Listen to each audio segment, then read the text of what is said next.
aan annaga ku mashquulin heblow muxuu suubiye heblow muxuu yiri heblaay maxay tiri iyo intay martay iyo eedadeeda wax u suubisay iyo adeerkeeda wax u suubisay iyo qabiilkeeda isaan tiri iyo kanay wax saan tiri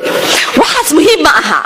magac Soomaaliya wadana dadka markayna arkaan waxay leeyihiin qof Soomaali aan meeshaas fadhiyo intaas inay kugu filnaato way adi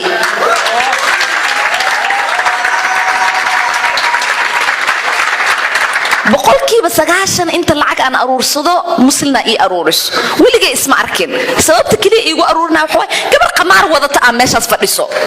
intaas kaliya niyadooda ugu dhisan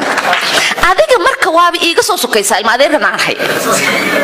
ina intaas kugu filnaato way ilaahan maanta haday waxba ku suubin intaas ina ku seexatid oo niyadu kugu degto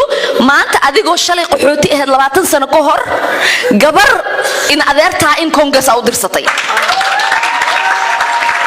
gabadhaada yarista ee iskoolka khamaar markay wado qof uu fiiriyo ay sanka taagaysa ay dhays maxaa ka hadlaysaa eedadeeya fadhiso Congress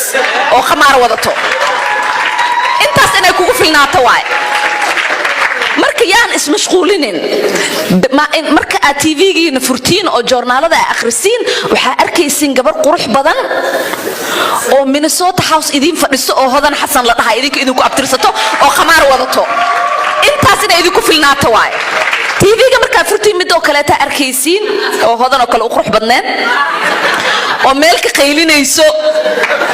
oo meel taagan oo inay Soomaali tahay la og yahay dadka ka cod dheer intaas inay idinku filnaato waay because annaga in kale ta maraadinooyno qof kasto wuxuu haystaa qof uu fiiriyo uu dhaho qofkaasayta xaafadeydu ka yimid qofkaasayta anigu og yahay cududaarkeyga qofkaasayta maanta wax markii la iga sheego dad kale inaan bariya ma aha oo aan dhaho heblow noo hadal qof aniga meeshaas ii fadhiyo marka intaas inay nagu filnaato waay intaas ina ka shaqaysiin intaas ina adkaysiin intaas ina ku dadaashiin intaasayta ina usoo duceysatiin